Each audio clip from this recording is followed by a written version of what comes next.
भगवान आदित्य की सप्तावरण पूजन विधि।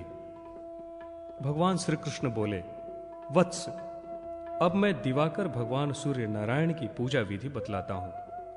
एक वेदी पर अष्टदल कमल युक्त मंडल बनाकर उसमें काल चक्र की कल्पना करनी चाहिए। उसे 12 अरों से युक्त होना चाहिए। ये ही सर्वात्मा, सभी देवताओं में श्रेष्ठ, उज्ज्वल किरणों से युक्त खखोल्क नामक भगवान सूर्य देव हैं। इसमें 1000 किरणों से युक्त चतुर्बाहु भगवान सूर्य की पूजा करनी चाहिए। इनके पश्चिम में अरुण, दक्षिण में निक्षुभा देवी, दक्षिण में ही रेवंत तथा उत्तर में पिंगल की पूजा करनी चाहिए और वहीं संज्ञा की भी पूजा करनी चाहिए।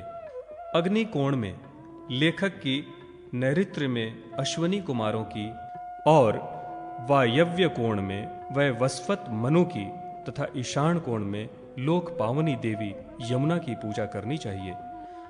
द्वितीय आवरण में पूर्व में आकाश की, दक्षिण में देवी की, पश्चिम में गरुड़ की और उत्तर में नागराज ऐरावत की पूजा शुभ होती है। अग्नि कोण में हेली, नैऋत्य कोण में प्रहेली, वायव्य में उर्वशी और ईशान कोण में वीनता देवी की पूजा करनी चाहिए। तृतीय वर्ण में पूर्व में शुक्र, पश्चिम में शनि, उत्तर में बृहस्पति, ईशान में बुध और मंडल के अग्नि कोण में चंद्रमा की पूजा करनी चाहिए। नैऋत्य कोण में राहु तथा वायव्य कोण में केतु की पूजा करनी चाहिए। चौथे आवरण में लेखक शांडिली पुत्र यम, विरूपाक्ष, वरुण, वायुपुत्र, ईशान तथा कुबेर आदि की उन दिशाओं में पूजा करनी चाहिए। पांचवें आवरण में पूर्वादि क्रम से महाश्वेता, श्री, श्रिद्धि, विभूति, घृति, उन्नति, पृथ्वी तथा महाकीर्ति आदि देवियों की पूजा करनी चाहिए तथा इंद्र, विष्णु, अर्यमा, भग, पर्जन्य, विवस्वान, अर्क, त्वष्टा आदि 12 आदित्यों की पूजा छठे आवरण में करनी चाहिए। सिर, नेत्र, अस्त्र शस्त्र से युक्त रथ सहित सूर्य की 7वें आवरण में पूजा करनी चाहिए। यक्ष, गंधर्व, मासाधिपति तथा संवत्सर आदि की भी पूजा करनी चाहिए। इसके बाद भगवान भास्कर पुष्प, गंध आदि से विधि पूर्वक पूजन कर ओम खखोल्काय नमः इस मूल मंत्र से अपने अंगों का स्पर्श अर्थात हृदयादिन्यास करते हुए पूजन करना चाहिए। जो व्यक्ति भक्ति पूर्वक इस विधि से सूर्य की नित्य अथवा दोनों पक्षों की सप्तमी के दिन पूजन करता है वह परम पद को प्राप्त कर लेता है। सौर धर्म का वर्णन। राजा शतानिक ने पूछा, मुने, भगवान सूर्य का महात्म्य कीर्तिवर्धक और सभी पापों का नाशक है। मैंने भगवान सूर्य नारायण के समान लोक में किसी अन्य देवता को नहीं देखा। जो भरण पोषण और संहार भी करने वाले हैं, वे भगवान सूर्य किस प्रकार प्रसन्न होते हैं, उस धर्म को आप अच्छी तरह जानते हैं। मैंने वैष्णव, शैव, पौराणिक आदि धर्मों का श्रवण किया है। अब मैं सौर धर्म को जानना चाहता हूं, इसे आप मुझे बताएं। सुमंतो मुनि बोले, राजन, अब आप सौर धर्म के विषय में सुने। यह सौर धर्म सभी धर्मों में श्रेष्ठ और उत्तम है। किसी समय स्वयं भगवान सूर्य ने अपने सारथी अरुण से इसे कहा था। सर्वधर्म अंधकार रूपी दोष को दूर कर प्राणियों को प्रकाशित करता है और यह संसार के लिए महान कल्याणकारी है। जो व्यक्ति शांत चित्त होकर सूर्य की भक्ति पूर्वक पूजा करता है वह सुख और धन धान्य से परिपूर्ण हो जाता है। प्रातः, मध्याह्न और सायं त्रिकाल अथवा एक ही समय सूर्य की उपासना अवश्य करनी चाहिए। जो व्यक्ति सूर्य नारायण का भक्ति पूर्वक अर्चन, पूजन और स्मरण करता है वह 7 जन्मों में किए गए सभी प्रकार के पापों से मुक्त हो जाता है। जो भगवान सूर्य की सदा स्तुति प्रार्थना और आराधना करते हैं वे प्राकृत मनुष्य न होकर देव स्वरूप ही हैं। षोडशांग पूजन विधि को स्वयं सूर्य नारायण ने कहा है। वह इस प्रकार है।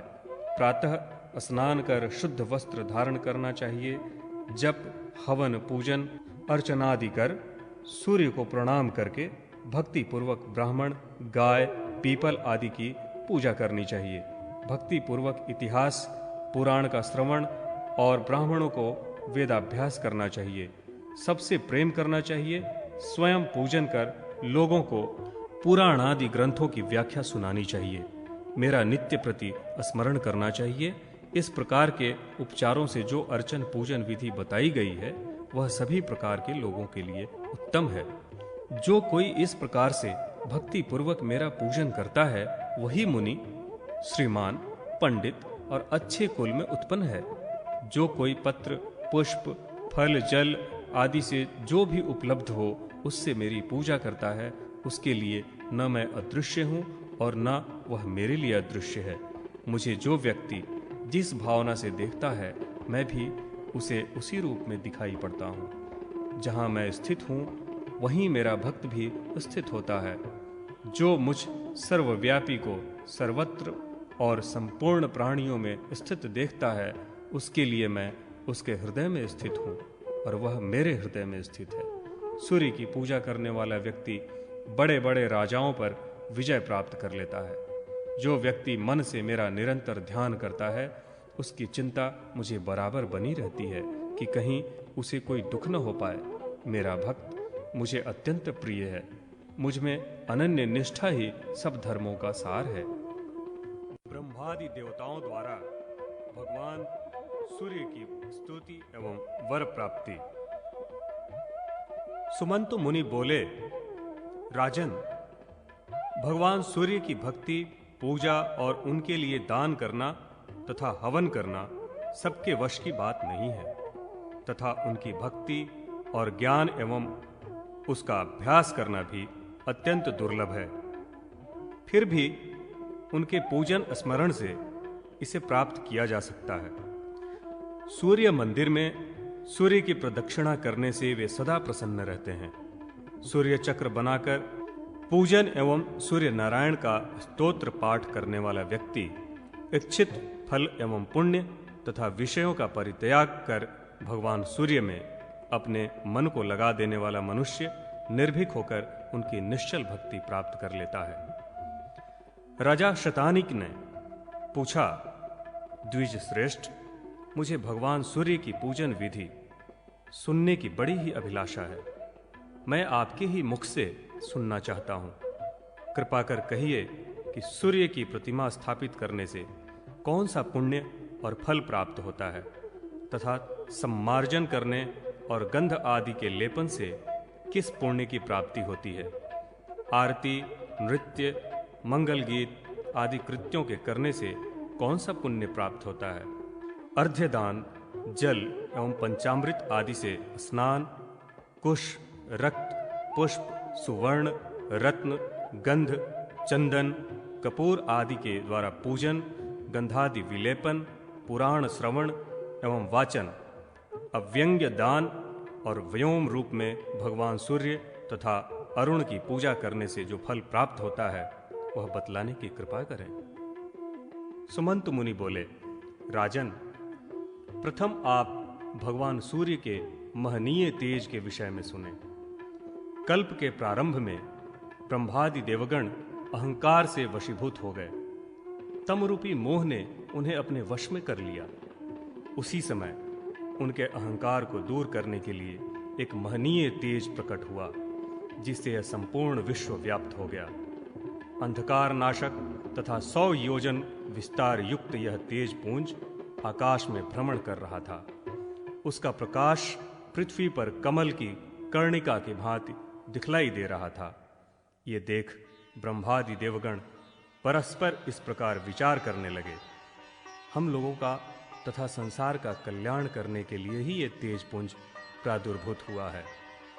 यह तेज कहाँ से प्रादुर्भूत हुआ, इस विषय में वे कुछ न जान सके और इस तेज ने सभी देवगणों को आश्चर्यचकित कर दिया। तेजाधिपति उन्हें दिखाई भी नहीं पड़े। ब्रह्मादि देवताओं ने उनसे पूछा, देव, आप कौन हैं? कहां हैं? यह तेज की कैसी शक्ति है? हम सभी लोग आपका दर्शन करना चाहते हैं। उनकी प्रार्थना से प्रसन्न हो भगवान सूर्य नारायण अपने विराट रूप में प्रकट हो गए। उस महनीय तेज स्वरूप भगवान भास्कर की देवगण पृथक पृथक वंदना करने लगे।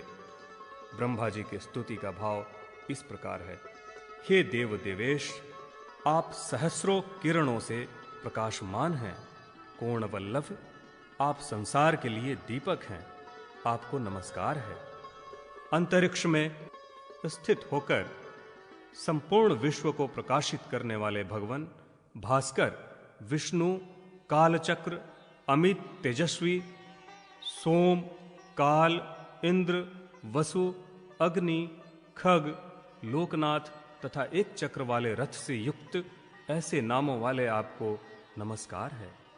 आप अमित तेजस्वी एवं संसार के कल्याण तथा मंगल कारक हैं। आपका सुंदर रूप अंधकार को नष्ट करने वाला है। आप तेज की निधि हैं। आपको नमस्कार है।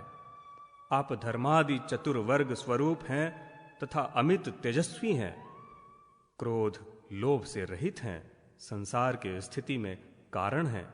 आप शुभ एवं मंगल स्वरूप हैं तथा शुभ एवं मंगल के प्रदाता हैं।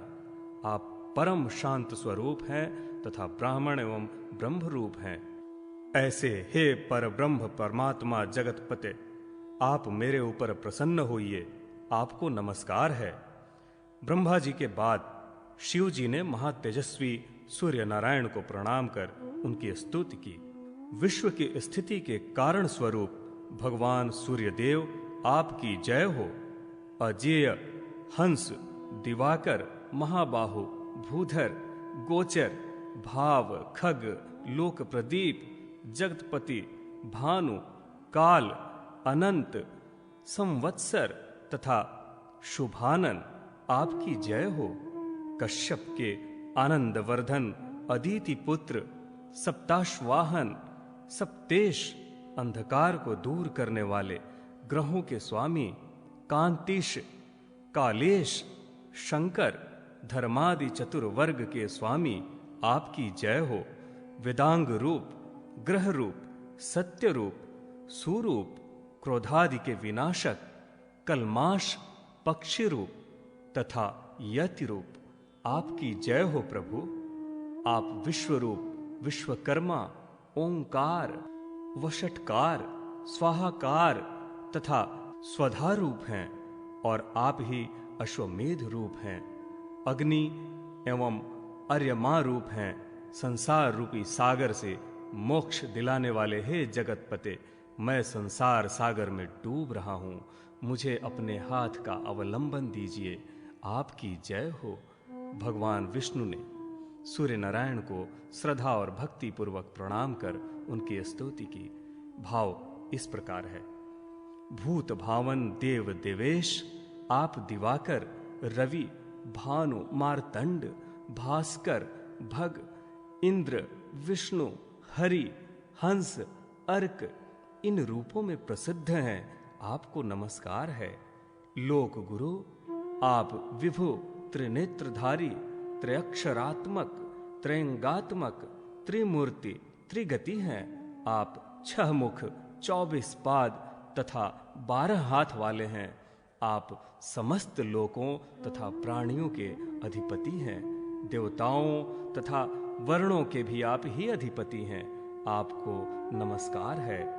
जगत स्वामिन, आप ही ब्रह्मा, रुद्र, प्रजापति, सोम, आदित्य, ओंकार, बृहस्पति, बुध, शुक्र, अग्नि, भग, वरुण, कश्यपात्मज हैं। आपसे यह संपूर्ण चराचर जगत व्याप्त है। देवता, असुर तथा मानव आदि सभी आपसे ही उत्पन्न हैं अनघ। कल्प के आरंभ में संसार की उत्पत्ति, पालन एवं संहार के लिए ब्रह्मा, विष्णु एवं शिव उत्पन्न हुए हैं। आपको नमस्कार है प्रभु। आप ही वेद स्वरूप, दिवस स्वरूप, यज्ञ एवं ज्ञान रूप हैं। किरणोज्ज्वल भूतेश गोपते संसार में निमग्न हुए हम पर आप प्रसन्न होइए। आप वेदांत एवं यज्ञ कलात्मक रूप हैं। आपकी जय हो। आपको नित्य नमस्कार है।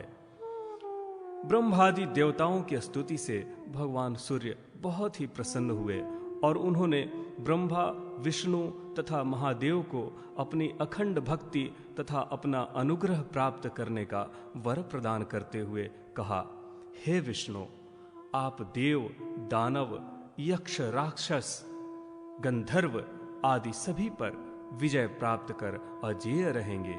संपूर्ण संसार का पालन करते हुए आपकी मेरे ऊपर अचल भक्ति बनी रहेगी। ब्रह्मा भी इस जगत की सृष्टि करने में समर्थ होंगे और मेरे प्रसाद से शंकर भी इस संसार का संहार कर सकेंगे, इसमें कोई संदेह नहीं। मेरी पूजा के फलस्वरूप आप लोग ज्ञानियों में उत्कृष्ट स्थान प्राप्त कर लेंगे। भगवान सूर्य के इन वचनों को सुनकर महादेव जी बोले, भगवान, हम लोग आपकी आराधना किस प्रकार करें, उसे आप बताएं। हमें आपकी परम पूजनीय मूर्ति तो दिखाई नहीं दे रही, केवल प्रकाश की आकृति और मात्र तेज ही दिखाई पड़ रहा है। यह तेज आकार विहीन होने के कारण हृदय में स्थान नहीं पा रहा है। अतः जब तक मन किसी विषय वस्तु में नहीं लगता, तब तक किसी भी व्यक्ति की भक्ति या इच्छा उस विषय वस्तु को प्राप्त करने की नहीं होती। जब तक भक्ति उत्पन्न नहीं होगी, तब तक पूजन आदि करने में कोई भी समर्थ नहीं होगा। इसलिए आप साकार रूप में प्रकट हों, जिससे कि हम लोग उस साकार रूप का पूजन अर्चन कर सिद्धि को प्राप्त करने में समर्थ हो जाएं। भगवान सूर्य ने कहा, महादेव जी, आपने बड़ी अच्छी बात पूछी है। आप दत्तचित्त होकर सुने। इस जगत में मेरी 4 प्रकार की मूर्तियां हैं, जो संपूर्ण संसार को व्यवस्थित करती हुई सृजन, पालन, पोषण तथा संहार आदि में प्रत्येक समय संलग्न रहती हैं। मेरी प्रथम मूर्ति राजसी मूर्ति है, जो ब्राह्मी शक्ति के नाम से प्रसिद्ध है। वह कल्प के आदि में संसार की सृष्टि करती है। द्वितीय सात्विकी मूर्ति विष्णु स्वरूपिणी है, जो संसार का पालन और दुष्टों का विनाश करती है। तृतीय मूर्ति तामसी है, जो भगवान शंकर के नाम से विख्यात है। वह हाथ में त्रिशूल धारण किए कल्प के अंत में विश्व सृष्टि का संहार करती है। मेरी चतुर्थ मूर्ति सत्वादि गुणों से अतीत तथा उत्तम है। वह स्थिर रहते हुए भी दिखाई नहीं पड़ती। उस अदृश्य शक्ति के द्वारा यह समस्त संसार विस्तार को प्राप्त हुआ है। ओंकार ही मेरा स्वरूप है। यह सकल तथा निष्कल है और साकार एवं निराकार दोनों रूपों में है। यह संपूर्ण संसार में व्याप्त रहते हुए भी सांसारिक कर्म फलों से लिप्त नहीं रहती। जल में पद्म पत्र की भांति अलिप्त रहती है। यह प्रकाश आप लोगों के अज्ञान को दूर करने तथा संसार में प्रकाश करने के लिए उत्पन्न हुआ है। आप लोग मेरे इस अस्पृष्ट निर्लिप्त रूप की आराधना करें। कल्प के अंत में मेरे आकाश रूप में सभी देवताओं का लय हो जाता है। उस समय केवल आकाश रूप ही रहता है। पुनः मुझसे ही ब्रह्मादि देवगण तथा चराचर उत्पन्न होते हैं। हे त्रिलोचन, मैं संपूर्ण जगत में व्याप्त हूं, इसलिए मेरे व्योम रूप की आराधना आप सहित ब्रह्मा विष्णु भी करें। त्रिलोचन, आप गंधमादन पर दिव्य सहस्र वर्षों तक तपस्या करके परम शुभ षडंग सिद्धि को प्राप्त करें। जनार्दन, आप मेरे व्योम रूप की श्रद्धा और भक्ति पूर्वक आराधना कलाप ग्राम में निवास कर करें। जगतपति ब्रह्मा भी अंतरिक्ष में जाकर लोक पावन पुष्कर तीर्थ में मेरी आराधना करें। इस प्रकार आराधना करने के पश्चात कदम्ब के समान गोलाकार रश्मि माला से युक्त मेरी मूर्ति का आप लोग दर्शन करेंगे। इस प्रकार सूर्य नारायण के वचन को सुनकर भगवान विष्णु ने उन्हें प्रणाम कर कहा, देव, हम सभी लोग उत्तम सिद्धि प्राप्त करने के लिए आपके परम तेजस्वी व्योम रूप का पूजन अर्चन कर किस विधि से आराधना करें? परम पूजित, कृपया आप उस विधि को बतलाकर मुझ सहित ब्रह्मा और शिव पर दया कीजिए, जिससे हम लोगों को परम सिद्धि प्राप्त होने में कोई विघ्न बाधा न पहुंच सके। भगवान सूर्य बोले, देवताओं में श्रेष्ठ वासुदेव, आप शांत चित्त होकर सुनिए। आपका प्रश्न उचित ही है। मेरे अनुपम व्योम रूप की आप लोग आराधना करें। मेरी पूजा मध्याह्न काल में भक्ति पूर्वक सदैव करने से इच्छित भक्ति की प्राप्ति होती है। भगवान सूर्य के इस वाक्य को सुनकर ब्रह्मादि देवताओं ने प्रणाम कर कहा, देव आप धन्य हैं। हम लोगों को आपने अपने तेज से प्रकाशित किया है। हम लोग कृत्य हो गए। आपके दर्शन मात्र से ही सभी लोगों को ज्ञान प्राप्त हुआ है तथा तम, मोह, तंद्रा आदि सभी क्षण मात्र में ही दूर हो गए हैं। हम लोग आपके ही तेज के प्रभाव से उत्पत्ति, पालन और संहार करते हैं। अब आप व्योम के पूजन विधि को बताने की कृपा करें। भगवान आदित्य ने कहा, आप लोग सत्य ही कह रहे हैं। जो मैं हूं वही आप लोग भी हैं, अर्थात आप लोगों के स्वरूप में मैं ही स्थित हूं। अहंकारी, विमूढ़, असत्य, कलह से युक्त लोगों के कल्याण के लिए तथा आप लोगों के अंधकार अर्थात तम मोहादि निवृत्ति के लिए मैंने तेजोमय स्वरूप प्रकट किया। इसलिए अहंकार, मान, दर्प आदि का परित्याग कर श्रद्धा भक्ति पूर्वक निरंतर आप लोग मेरी आराधना करें। इससे मेरे सकल निष्कल उत्तम स्वरूप का दर्शन प्राप्त होगा और मेरे दर्शन से सभी सिद्धियां प्राप्त हो जाएंगी। इतना कहकर सहस्र किरण भगवान सूर्य देवताओं के देखते देखते अंतर ध्यान हो गए।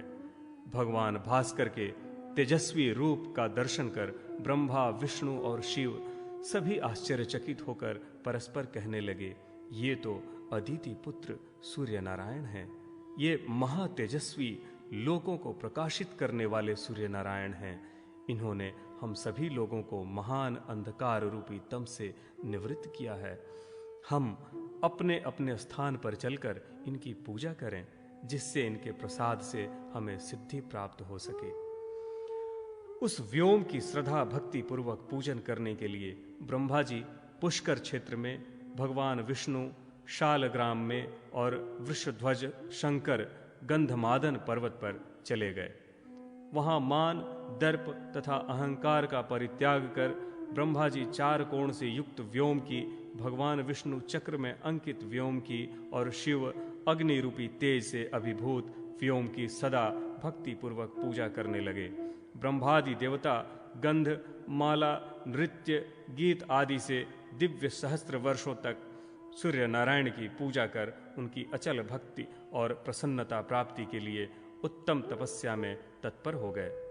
सुमंतु मुनि बोले, महाराज, देवताओं के पूजन से प्रसन्न हो वे एक रूप से ब्रह्मा के पास, एक रूप से शंकर के पास तथा एक रूप से विष्णु के पास गए एवं अपने चतुर्थ रूप से रथारूढ़ हो आकाश में स्थित रहे। भगवान सूर्य ने अपने योग बल से पृथक पृथक उन्हें दर्शन दिया।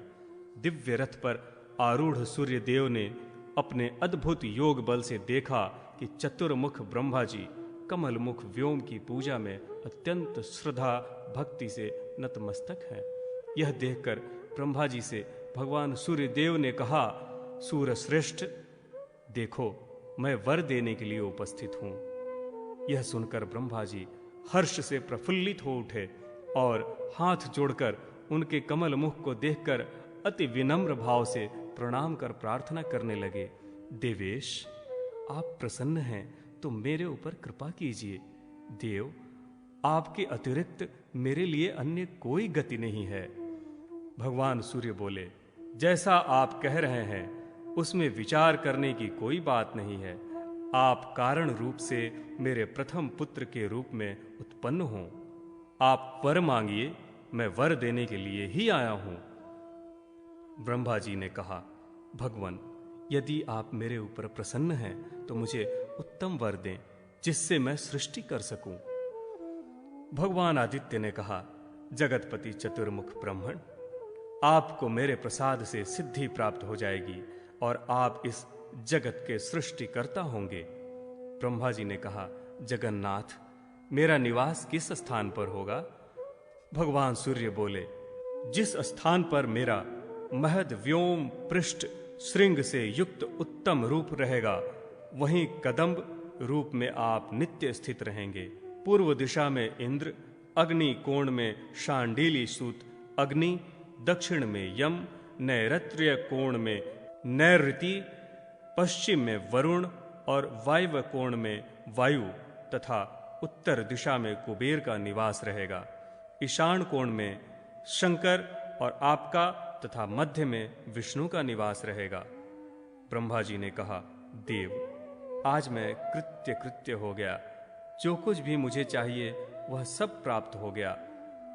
सुमंतु मुनि बोले, राजन, इस प्रकार भगवान आदित्य ब्रह्मा जी को वर प्रदान कर उनके साथ गंधमादन पर्वत पर गए।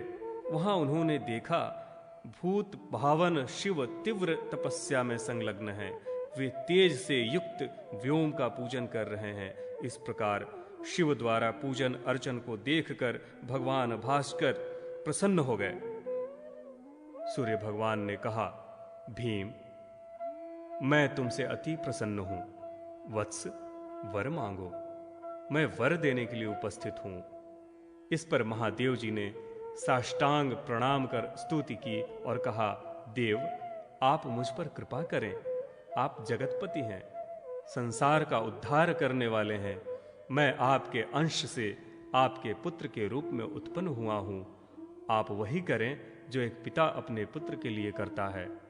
यह वचन सुनकर भगवान सूर्य बोले, शंकर, जो तुम कह रहे हो उसमें कोई भी संदेह नहीं है। मेरे ललाट से तुम पुत्र रूप में उत्पन्न हुए हो। जो तुम्हारे मन में हो वह वर मांगो। महादेव जी ने कहा, भगवान, यदि आप मेरे ऊपर संतुष्ट हैं तो मुझे अपनी अचल भक्ति प्रदान करें, जिससे यक्ष, गंधर्व, देव, दानव आदि पर मैं विजय प्राप्त कर सकूं और युग के अंत में प्रजा का संहार कर सकूं। देव, मुझे उत्तम स्थान प्रदान करें।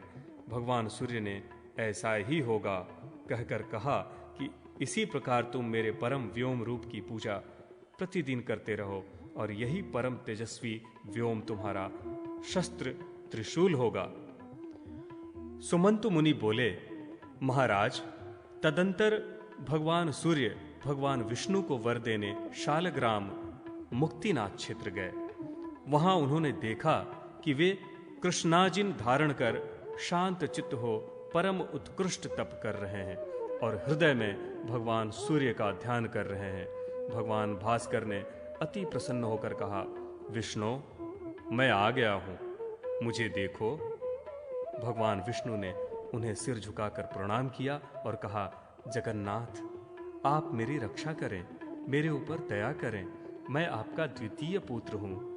पिता अपने पुत्र पर जैसे कृपा दृष्टि रखता है, उसी प्रकार आप भी मेरे ऊपर दया दृष्टि बनाए रखें। भगवान सूर्य बोले, महाबाहो, मैं तुम्हारी श्रद्धा भक्ति से संतुष्ट हो गया हूं। जो कुछ भी इच्छा हो मांग लो, मैं वर प्रदान करने के लिए ही आया हूं। विष्णु भगवान ने कहा, भगवान, मैं आज कृत्य हो गया। मेरे समान कोई भी धन्य नहीं है, क्योंकि आप संतुष्ट होकर मुझे स्वयं वर देने आ गए। आप अपनी अचल भक्ति और शत्रु को पराजित करने की शक्ति मुझे प्रदान करें तथा जैसे मैं संसार का पालन कर सकूं ऐसा वर प्रदान करें। मुझे इस प्रकार का स्थान दें जिससे कि मैं सभी लोकों में यशस्वी, बल, वीर्य, यश और सुख से संपन्न हो सकूं। भगवान सूर्य बोले, तथास्तु। महाबाहो, तुम ब्रह्मा के छोटे और शिव के बड़े भ्राता हो। तुम्हें सभी देवता नमस्कार करेंगे। तुम मेरे परम भक्त और परम प्रिय हो, इसीलिए तुम्हारी मुझ में अचल भक्ति रहेगी। जिस व्योम रूप का तुमने अर्चन किया है, वह व्योम ही तुम्हारे लिए चक्र रूप में अस्त्र शस्त्र का कार्य करेगा।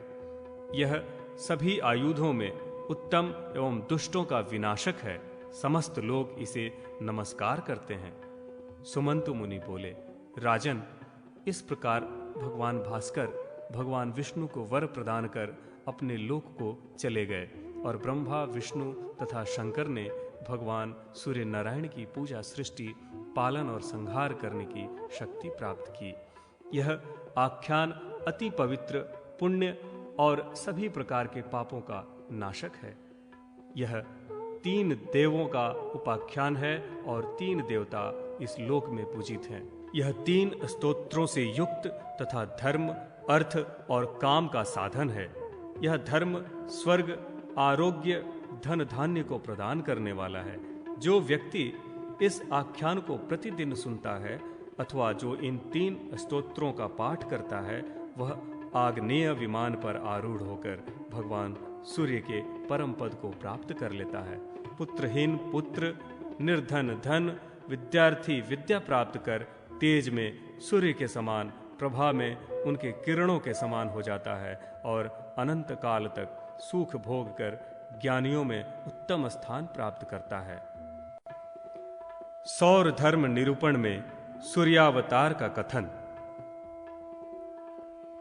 सतानिक ने पूछा, ब्राह्मण, जिस तेजस्वी भगवान सूर्य नारायण ने ब्रह्मा जी को वर प्रदान किया, देवताओं और पृथ्वी को उत्पन्न किया, जो ब्रह्मादि देवताओं को प्रकाशित करने वाले तथा समस्त जगत के पालक, महाभूतों सहित 14 लोकों के सृष्टा, पुराणों में तेज रूप से स्थित एवं पुराणों की आत्मा हैं तथा अग्नि में स्वयं स्थित हैं, जिनके सहस्रों सिर, सहस्रों नेत्र तथा सहस्रों चरण हैं, जिनके मुख से लोक पितामह ब्रह्मा, वक्षस्थल से भगवान विष्णु और ललाट से साक्षात भगवान शिव उत्पन्न हुए हैं, जो विघ्नों के विनाशक एवं अंधकार नाशक, लोक की शांति के लिए जो अग्नि, वेदी, कुशा, श्रुवा, प्रोक्षणी, व्रत आदि को उत्पन्न कर उनके द्वारा हव्य भाग ग्रहण करते हैं, जो युग के अनुरूप कर्मों के विभाजन तथा क्षण, काल, काष्ठ, मुहूर्त, तिथि, मास, पक्ष, संवत्सर, ऋतु, काल योग, विविध प्रमाण और आयु के उत्पादक तथा विनाशक हैं एवं परम ज्योति और परम तपस्वी हैं, जो अच्युत तथा परमात्मा के नाम से जाने जाते हैं। वे ही महर्षि कश्यप के यहाँ पुत्र के रूप में कैसे अवतरित हुए। ब्रह्मादि जिनकी उपासना करते हैं तथा वेद विद्ताओं में जो उत्तम और देवताओं में प्रभु विष्णु हैं, जो सौम्यों में सौम्य और अग्नि में तेजः स्वरूप हैं, मनुष्यों में मन रूप से तथा तपस्वियों में तप रूप से विद्यमान हैं, जो विग्रहों में विग्रह हैं, जो देवताओं और मनुष्यों सहित समस्त लोकों को उत्पन्न करने वाले हैं। वे देवों के देव भगवान सूर्य किस लिए अदिति के गर्भ से स्वयं उत्पन्न हुए। ब्राह्मण, इस विषय में मुझे महान आश्चर्य हो रहा है। भगवान सूर्य की उत्पत्ति से आश्चर्यचकित होकर ही मैंने आपसे उनके आख्यान को पूछा है। महामुने, भगवान सूर्य के बल, वीर्य, पराक्रम, यश और उज्ज्वलित तेज का आप वर्णन करें। सुमंत मुनि बोले, राजन, आपने भगवान भास्कर की उत्पत्ति के संबंध में बहुत ही जटिल प्रश्न पूछा है। मैं अपनी सामर्थ्य के अनुसार कह रहा हूं, आप उसे श्रद्धा भक्ति पूर्वक सुने। जो भगवान सूर्य सहस्रों नेत्रों वाले, सहस्रों किरणों से युक्त और सहस्रों सिर तथा सहस्रों हाथ वाले हैं, सहस्रों मुकुटों से सुशोभित तथा सहस्रों भुजाओं से युक्त एवं अव्यय हैं, जो सभी लोकों के कल्याण एवं सभी लोकों को प्रकाशित करने के लिए अनेक रूपों में अवतरित होते हैं, वही भगवान सूर्य कश्यप द्वारा अदिति के गर्भ से पुत्र रूप में उत्पन्न हुए। महाराज, कश्यप और अदिति से जो पुत्र उत्पन्न होते थे, वे उसी क्षण मर जाते थे। इस पुत्र विनाश को देखकर पुत्र शोक से दुखी माता अदिति व्याकुल हो अपने पति महर्षि कश्यप के पास गईं। अदिति ने देखा कि महर्षि कश्यप अग्नि के समान तेजस्वी, दंड धारण किए, कृष्ण मृग चर्म पर आसीन तथा वलकल धारण किए हुए भगवान भास्कर के सदृश देदीप्यमान हो रहे हैं। इस प्रकार से उन्हें स्थित देखकर अदिति ने प्रार्थना करते हुए कहा, देव, आप इस तरह निश्चिंत होकर क्यों बैठे हैं? मेरे पुत्र उत्पन्न होते ही मृत्यु को प्राप्त हो जा रहे हैं। अदिति के इस वचन को सुनकर ऋषियों में उत्तम कश्यप जी ब्रह्मलोक गए और उन्होंने अदिति की बातें ब्रह्मा जी को बतलाई। ब्रह्मा जी ने कहा, पुत्र, हमें भगवान भास्कर के परम दुर्लभ स्थान पर चलना चाहिए। यह कहकर ब्रह्मा कश्यप और अदिति के साथ विमान पर आरूढ़ होकर सूर्यदेव के भवन को गए। उस समय सूर्यलोक की सभा में कहीं वेद ध्वनि हो रही थी, कहीं यज्ञ हो रहा था। ब्राह्मण वेद की शिक्षा दे रहे थे। 18 पुराणों के ज्ञाता, विद्या विशारद, मीमांसक, नैयायिक, वेदांतविद, लोकायतिक आदि सभी सूर्य की उपासना में लगे हुए थे। विद्वान ब्राह्मण जप तप हवन आदि में संलग्न थे। उस सभा में रश्मिमाली भगवान दिवाकर को महर्षि कश्यप आदि ने देखा। देवताओं के गुरु बृहस्पति, असुरों के गुरु शुक्राचार्य आदि भी वहीं पर भगवान सूर्य की उपासना कर रहे थे। दक्ष, प्रचेता, पुलह, मरीच, भृगु, अत्रि, वशिष्ठ, गौतम, नारद, अंतरिक्ष, तेज, पृथ्वी, शब्द, स्पर्श, रूप, रस, गंध, प्रकृति, विकृति, अंग, उपांगों सहित चारों वेद और लव, ऋतु, संकल्प, प्रणव आदि बहुत से मूर्तिमान होकर भगवान भास्कर की स्तुति उपासना कर रहे थे। अर्थ, धर्म, काम, मोक्ष, द्वेष, हर्ष, मोह, मत्सर, मान, वैष्णव, महेश्वर, सौर, मारुत, विश्वकर्मा तथा अश्वनी कुमार आदि सुंदर सुंदर वचनों से भगवान सूर्य का गुणगान कर रहे थे। ब्रह्मा जी ने भगवान भास्कर से निवेदन किया, भगवान, आप देव माता अदिति के गर्भ से उत्पन्न होकर लोक का कल्याण कीजिए। इस त्रैलोक्य को अपने तेज से प्रकाशित कीजिए। देवताओं को शरण दीजिए। असुरों का विनाश एवं अदिति पुत्रों की रक्षा कीजिए। भगवान सूर्य ने कहा, आप जैसा कह रहे हैं वैसा ही होगा। प्रसन्न होकर महर्षि कश्यप देवी अदिति के साथ अपने आश्रम में चले आए और ब्रह्मा जी भी अपने लोक को चले गए। सुमंतु मुनि बोले, महाराज, कालांतर में भगवान सूर्य अदिति के गर्भ से उत्पन्न हुए, जिससे तीनों लोकों में सुख छा गया और दैत्यों का विनाश हो गया। देवताओं की वृद्धि हुई और उनके प्रभाव से सभी लोगों में परम आनंद व्याप्त हो गया। इस प्रकार देव माता अदिति के गर्भ से भगवान सूर्य के जन्म ग्रहण करने पर आकाश में दुदुम्भियां बजने लगी, गंधर्वगण गान करने लगे।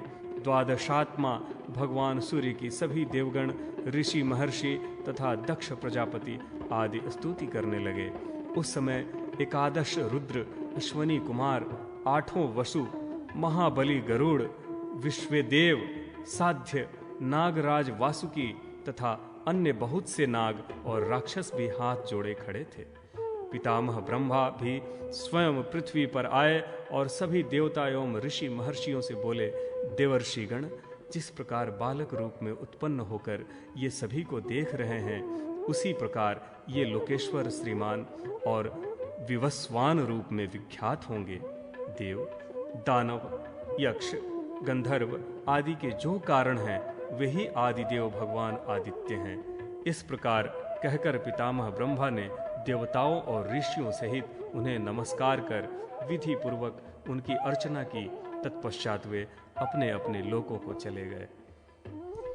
वेदों द्वारा ज्ञेय तथा इंद्रादि 12 नामों से युक्त भगवान सूर्य को पुत्र रूप में प्राप्त कर महर्षि कश्यप अदिति के साथ परम संतुष्ट हो गए एवं सारा विश्व हर्ष से व्याप्त हो गया तथा सभी राक्षस भयभीत हो गए।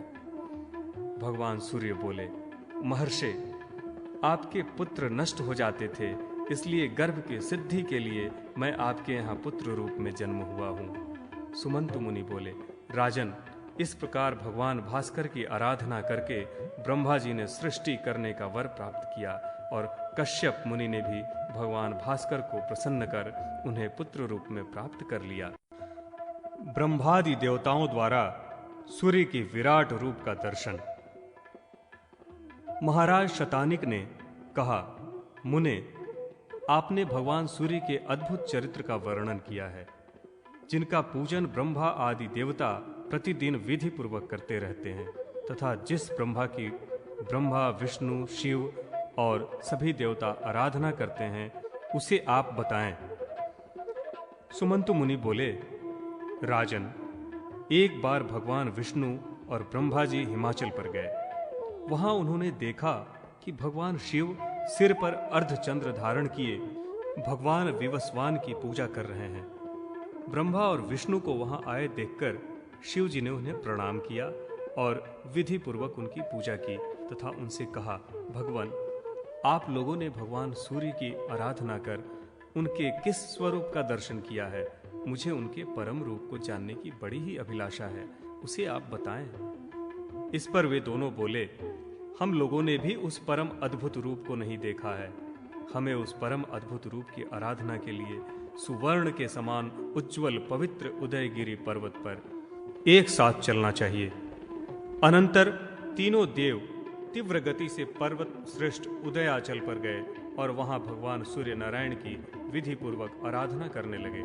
सहस्रों दिव्य वर्ष तक पद्मासन लगाकर ब्रह्मा जी निश्चल रूप से स्थिर हो ऊपर हाथ करके त्रिलोचन भगवान शंकर और सिर नीचे करके पंचाग्नि का सेवन करते हुए भगवान विष्णु सूर्य देव का दर्शन प्राप्त करने के लिए कठोर तप करने लगे।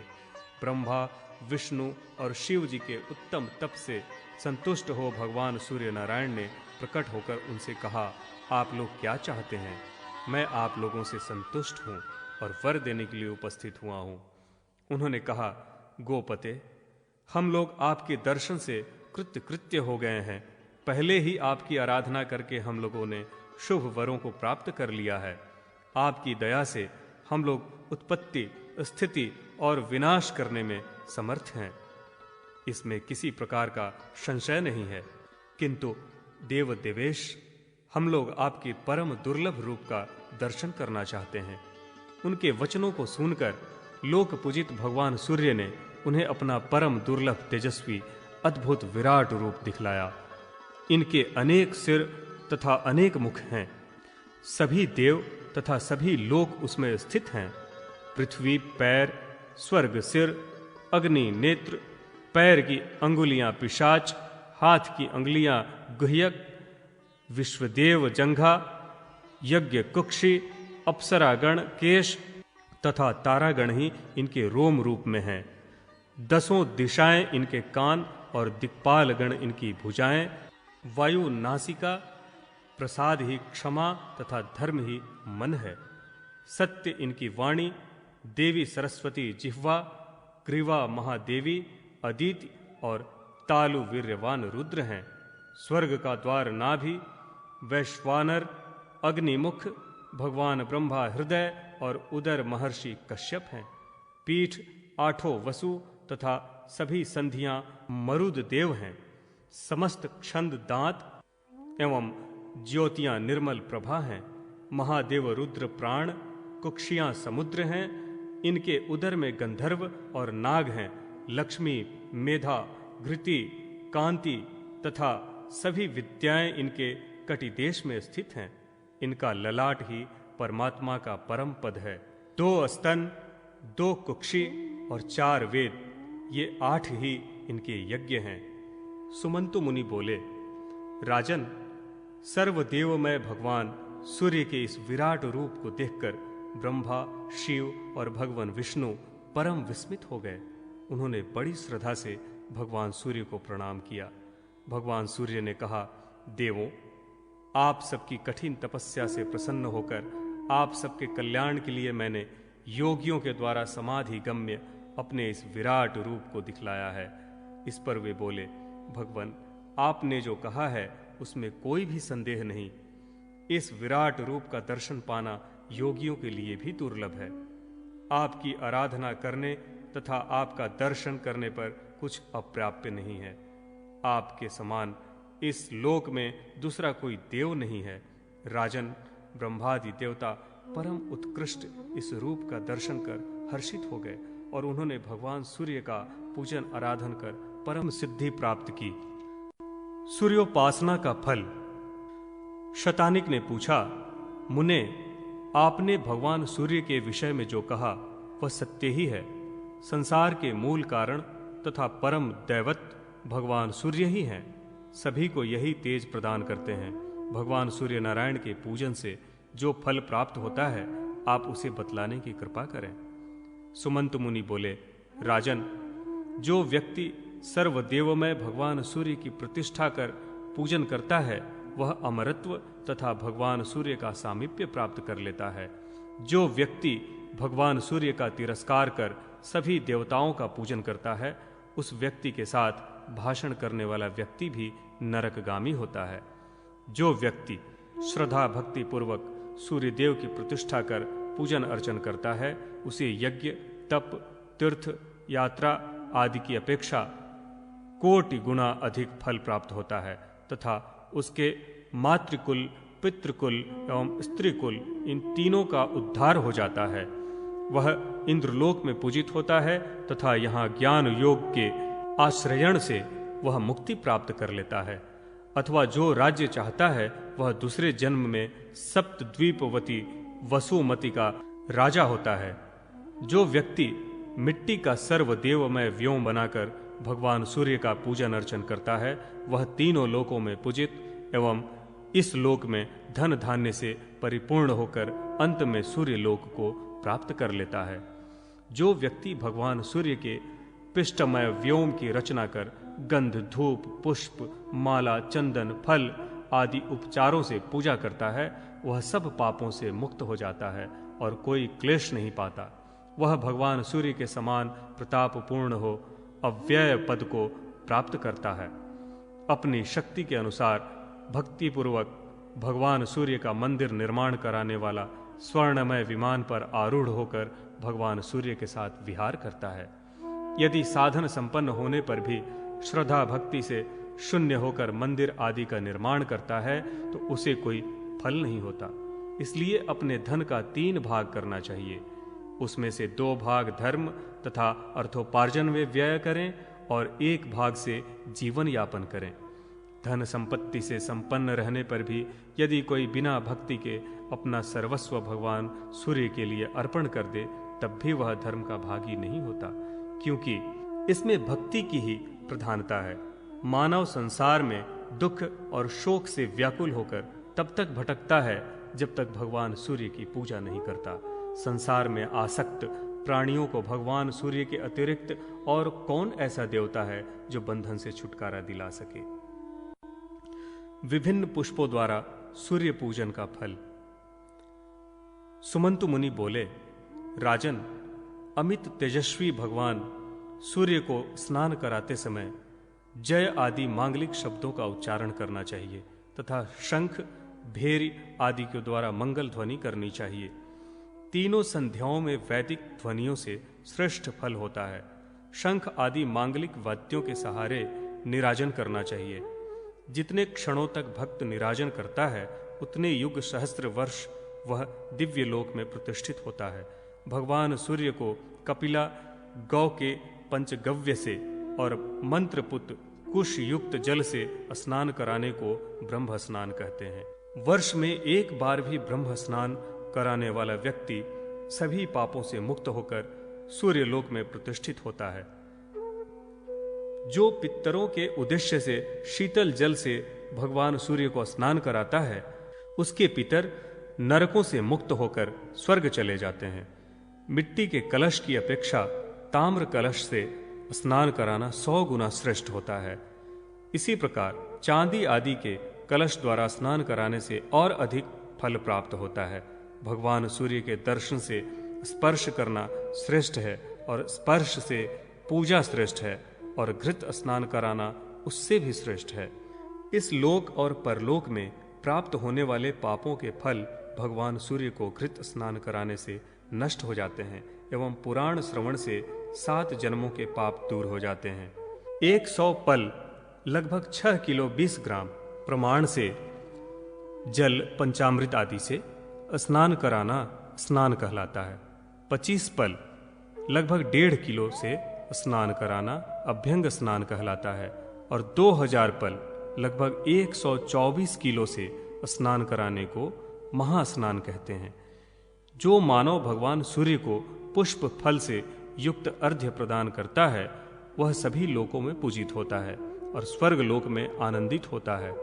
जो अष्टांग अर्घ्य जल, दूध, कुश का अग्रभाग, घी, दही, मधु, लाल कनेर का फूल तथा लाल चंदन बनाकर भगवान सूर्य को निवेदित करता है वह 10,000 वर्ष तक सूर्य लोक में विहार करता है। यह अष्टांग अर्घ्य भगवान सूर्य को अत्यंत प्रिय है। बांस के पात्र से अर्घदान करने से 100 गुना फल मिट्टी के पात्र से होता है। मिट्टी के पात्र से 100 गुना फल ताम्र के पात्र से होता है और पलाश एवं कमल के पत्तों से अर्घ्य देने पर ताम्र पत्र का फल प्राप्त होता है। रजत पात्र के द्वारा अर्घ्य प्रदान करना 1,00,000 गुना फल देता है। स्वर्ण पात्र के द्वारा दिया गया अर्घ्य 1,00,00,000 गुना फल देने वाला होता है।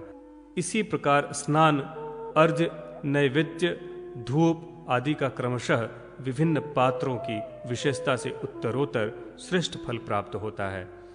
धनिक या दरिद्र दोनों को समान ही फल मिलता है, किंतु जो भगवान सूर्य के प्रति भक्ति भावना से संपन्न रहता है उसे अधिक फल मिलता है। वैभव रहने पर भी मोहवश जो पूर्व विधि विधान के साथ पूजन आदि नहीं करता वह लोभ से आक्रांत चित्त होने के कारण उसका फल नहीं प्राप्त कर पाता। इसलिए मंत्र, फल, जल तथा चंदन आदि से विधि पूर्वक सूर्य की पूजा करनी चाहिए। इससे वह अनंत फल को प्राप्त करता है। इस अनंत फल प्राप्ति में भक्ति ही मुख्य हेतु है। भक्ति पूर्वक पूजा करने से वह 100 दिव्य कोटि वर्ष सूर्य लोक में प्रतिष्ठित होता है। राजन, सूर्य को भक्ति पूर्वक तालपत्र का पंखा समर्पित करने वाला 10,000 वर्ष तक सूर्य लोक में निवास करता है। मयूर पंख का सुंदर पंखा सूर्य को समर्पित करने वाला 100 कोटि वर्षों तक सूर्य लोक में निवास करता है। नरश्रेष्ठ, हजारों पुष्पों से कनेर का पुष्प श्रेष्ठ है। हजारों बिल्व पत्रों से एक कमल पुष्प श्रेष्ठ है। हजारों कमल पुष्पों से एक अगस्त्य पुष्प श्रेष्ठ है। हजारों अगस्त्य पुष्पों से एक मोगरा पुष्प श्रेष्ठ है। सहस्र कुशाओं से शमी पत्र श्रेष्ठ है तथा 1000 शमी पत्रों से नीलकमल श्रेष्ठ है। सभी पुष्पों में नीलकमल ही श्रेष्ठ है। लाल कनेर के द्वारा जो भगवान सूर्य की पूजा करता है वह अनंत कल्पों तक सूर्य लोक में सूर्य के समान श्रीमान तथा पराक्रमी होकर निवास करता है। चमेली, गुलाब, विजय, श्वेत मदार तथा अन्य श्वेत पुष्प भी श्रेष्ठ माने गए हैं। नागचंपक, सदाबहार पुष्प, मोगरा ये सब समान ही माने गए हैं। गंध युक्त किंतु अपवित्र पुष्पों को देवताओं पर नहीं चढ़ाना चाहिए। गंधहीन होते हुए भी पवित्र कुशादि को ग्रहण करना चाहिए। पवित्र पुष्प सात्विक पुष्प हैं और अपवित्र पुष्प तामसी हैं।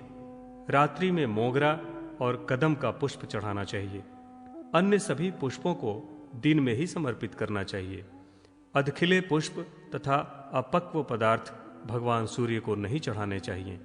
फलों के न मिलने पर पुष्प, पुष्प न मिलने पर पत्र और इनके अभाव में तृण, गुल्म और औषध भी समर्पित किए जा सकते हैं।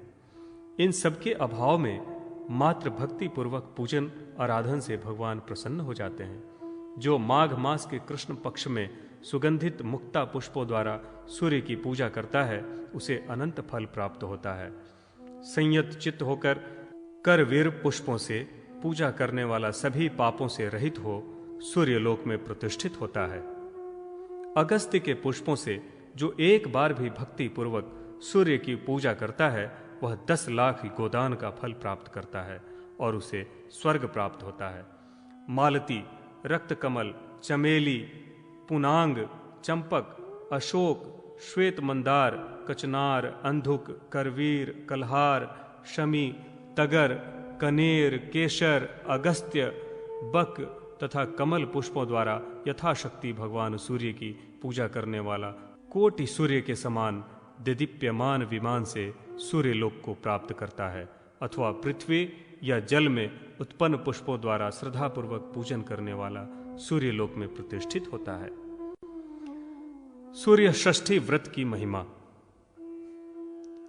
सुमंतु मुनि बोले, राजन, अब आप भगवान सूर्य को अत्यंत प्रिय सूर्य षष्ठी व्रत के विषय में सुने। सूर्य षष्ठी व्रत करने वाले को जितेंद्रिय एवं क्रोध रहित होकर अयाचित व्रत का पालन करते हुए भगवान सूर्य की पूजा में तत्पर रहना चाहिए। व्रती को अल्प और सात्विक भोजी तथा रात्रि भोजी होना चाहिए। स्नान एवं अग्नि कार्य करते रहने चाहिए और अध्यशायी होना चाहिए। मध्याह्न में देवताओं द्वारा, पूर्वाह्न में ऋषियों द्वारा, अपराह्न में पितरों द्वारा और संध्या में गुह्यकों द्वारा भोजन किया जाता है। अतः इन सभी कालों का अतिक्रमण कर सूर्यव्रती के भोजन का समय रात्रि ही माना गया है। मार्ग शीर्ष मास के कृष्ण पक्ष की षष्ठी से यह व्रत आरंभ करना चाहिए। इस दिन भगवान सूर्य की अंशुमान नाम से पूजा करनी चाहिए तथा रात्रि में गोमूत्र का प्राशन कर निराहार होकर विश्राम करना चाहिए। ऐसा करने वाला व्यक्ति अति रात्रि यज्ञ का फल प्राप्त करता है। इसी प्रकार पौष में भगवान सूर्य की सहस्रांशु नाम से पूजा करें तथा घृत का प्राशन करें। इससे वाजपेय यज्ञ का फल प्राप्त होता है। माघ मास में कृष्ण पक्ष की षष्ठी को रात्रि में गोदुग्ध पान करें। सूर्य की पूजा दिवाकर नाम से करें। इससे महान फल प्राप्त होता है। फाल्गुन मास में मार्तंड नाम से पूजा कर गोदुग्ध का पान करने से अनंत काल तक सूर्यलोक में प्रतिष्ठित होता है। चैत्र मास में भास्कर की विवस्वान नाम से भक्ति पूर्वक पूजा कर हविष्य भोजन करने वाला सूर्यलोक में अप्सराओं के साथ आनंद प्राप्त करता है।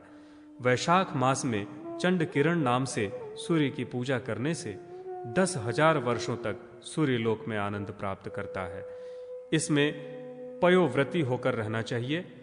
ज्येष्ठ मास में भगवान भास्कर की दिवसपति नाम से पूजा कर गो श्रृंग का जल पान करना चाहिए। ऐसा करने से कोटि गोदान का फल प्राप्त होता है। आषाढ़ मास के कृष्ण पक्ष की षष्ठी को अर्क नाम से सूर्य की पूजा कर गोमय का प्राशन करने से सूर्यलोक की प्राप्ति होती है। श्रावण मास में अर्यमा नाम से सूर्य का पूजन कर दुग्धपान करें। ऐसा करने वाला सूर्यलोक में 10,000 वर्षों तक आनंद पूर्वक रहता है। भाद्रपद मास में भास्कर नाम से सूर्य की पूजा कर पंचगव्य प्राशन करें। इससे सभी यज्ञों का फल प्राप्त होता है। आश्विन मास के कृष्ण पक्ष की षष्ठी में भग नाम से सूर्य की पूजा करें। इसमें एक पल गोमूत्र का प्राशन करने से अश्वमेध यज्ञ का फल प्राप्त होता है। कार्तिक मास के कृष्ण पक्ष की षष्ठी को शक्र नाम से सूर्य की पूजा कर दुर्वांगुर का एक बार भोजन करने से राजसूय यज्ञ का फल प्राप्त होता है। वर्ष के अंत में सूर्य भक्ति परायण ब्राह्मणों को मधु संयुक्त पायस का भोजन कराएं तथा यथाशक्ति स्वर्ण एवं वस्त्रादि समर्पित करें। भगवान सूर्य के लिए काले रंग की दूध देने वाली गाय देनी चाहिए। जो इस व्रत का 1 वर्ष तक निरंतर विधि पूर्वक संपादन करता है वह सभी पापों से निर्विमुक्त हो जाता है एवं सभी कामनाओं से पूर्ण होकर शाश्वत काल तक सूर्यलोक में आनंदित रहता है। सुमंतु मुनि बोले, राजन, इस कृष्ण षष्ठी व्रत को भगवान सूर्य ने अरुण से कहा था। यह व्रत सभी पापों का नाश करने वाला है।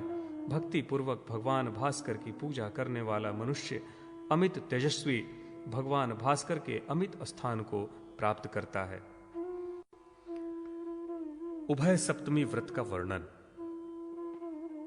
सुमंतु मुनि ने कहा, राजन, अब मैं आपको धर्म, अर्थ, काम, मोक्ष इस चतुर्वर्ग की प्राप्ति करने वाले भगवान सूर्य के उत्तम व्रत को बतलाता हूं। पौष मास के उभय पक्ष की सप्तमियों को जो शाली धान, गेहूं के आटे से बने पकवान तथा दूध का रात्रि में भोजन करता है और जितेंद्रिय रहता है, सत्य बोलता है तथा दिन भर उपवास करता है, तीनों संध्याओं में भगवान सूर्य तथा अग्नि की उपासना करता है, सभी भोग पदार्थों का परित्याग कर भूमि पर शयन करता है, मास बीतने पर सप्तमी को घृतादि से भगवान सूर्य को स्नान कराता है तथा उनकी पूजा करता है, नैवेद्य में मोदक, पका दूध तथा पकवान निवेदित करता है, 8 ब्राह्मणों को भोजन कराता है और भगवान को कपिला गाय निवेदित करता है। वह कोटि सूर्यों के समान देदीप्यमान उत्तम विमान में आरूढ़ होकर भगवान अंशुमाली के परम स्थान को प्राप्त करता है। कपिला गौ के तथा उसकी संततियों के शरीर में जितने रोम हैं, उतने 1000 युग वर्षों तक वह सूर्यलोक में प्रतिष्ठा प्राप्त करता है। अपने 21 कुलों के साथ वह यथेक्ष भोगों का उपभोग कर अंत में ज्ञान योग का समाश्रयण कर मुक्त हो जाता है। राजन, इस प्रकार मैंने आपको इस संसार समुद्र से पार उतारने वाले सौर धर्म में मोक्ष क्रम के उपाय बतलाए। यह विद्वानों के लिए समाश्रयणीय है।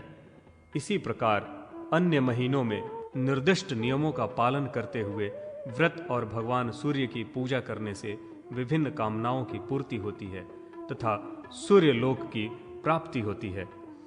कुरुनंदन, अहिंसा, सत्यवचन, अस्तेय, शांति, क्षमा, ऋजुता, तीनों कालों में स्नान तथा हवन, पृथ्वी शयन, रात्रि भोजन, इनका पालन सभी व्रतों में करना चाहिए।